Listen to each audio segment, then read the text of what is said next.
Hey, welcome back. If you're on Social Security or care about someone who is, there's something really important you need to know. The Social Security Administration, SSA, just quietly issued an internal emergency directive, and it could directly impact your monthly benefits, possibly by hundreds of dollars. But here's the kicker. They didn't make a public announcement. No press release, no mailers, no heads up. Just a quiet change in policy that could decide whether you can afford rent or groceries next month. And what most people don't realize is this. The government can legally take back your Social Security money. Sometimes all of it. All they have to do is say you were overpaid, even if it wasn't your fault. Sometimes it takes years before they even notice the so-called overpayment. By then, the amount they say you owe could be tens of thousands of dollars. Now here's where the emergency message comes in. Starting April 25th, the SSA updated the rules again. But is it actually better? Or just less cruel?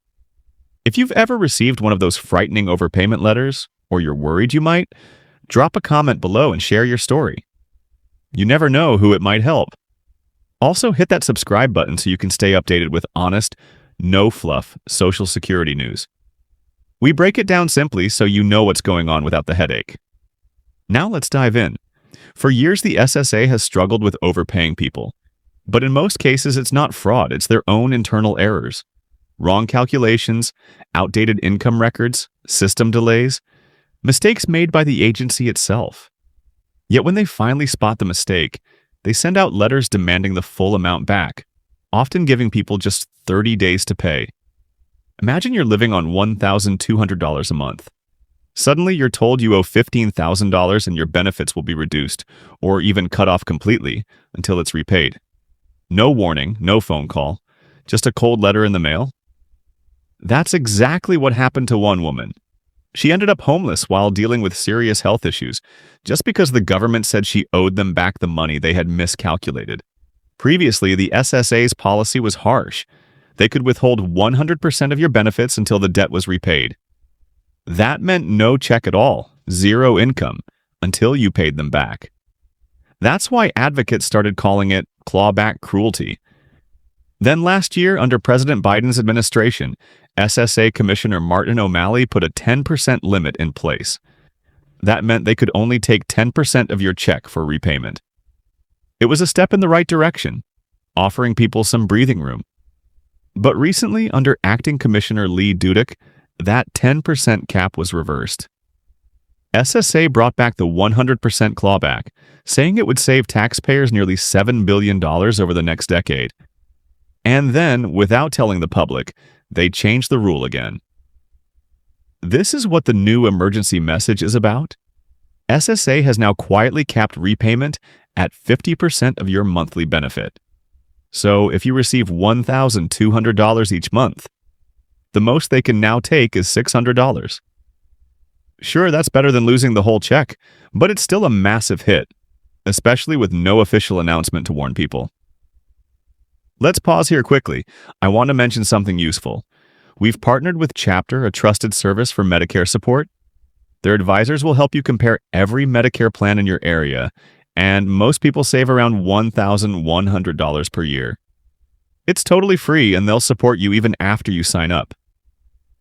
Just call 615-639-1937 or visit askchapter.org/money. Link in the comments. Back to the Social Security changes. You might be wondering, why can't they just stick to one policy? That's a fair question. But the truth is, this isn't just math. It's politics. Some administrations see Social Security as a safety net, while others treat it like a budget problem to manage. And when leadership flips, so do the rules. But what gets lost in all this back and forth is the real-world impact. Seniors, disabled individuals, and low-income Americans are the ones paying the price. They now have to call confusing government lines, navigate red tape, or beg for a waiver, all while trying to figure out how to pay next week's groceries. The appeals process? It's not easy. You can ask SSA to reconsider or request a waiver, but it's a slow, overwhelming process. Many people simply give up, and when they do, the money just keeps getting taken out, month after month. If you're on SSI, Supplemental Security Income, there's a small piece of good news. The 10% cap still applies to you. The 50% rule only affects people getting Social Security retirement or disability benefits. But honestly, the communication is still unclear, and many people don't even know which category they fall into. And beyond the money, what's really at stake here is trust. Social Security was supposed to provide stability, something you could count on. Social Security was supposed to provide stability, something you could count on. But when policies change with every new commissioner, it feels less like a promise and more like a gamble. Critics are calling the new 50% rule half as cruel, but still cruel. Constant changes like this just add confusion, increase errors, and put more pressure on an already underfunded agency. So, what should you do? First, if you've received an overpayment notice, check if the repayment amount exceeds 50%. If it does, that might be a mistake based on outdated rules. Call SSA to clarify. And remember, you have options. You can appeal, you can request a waiver, and you can ask for a lower repayment plan. It's not always easy, but you don't have to go through it alone. Legal aid groups and nonprofits can help you through the process. If any of this sounds familiar, you're not alone. Thousands of Americans are dealing with this right now. Please share your experience in the comments below.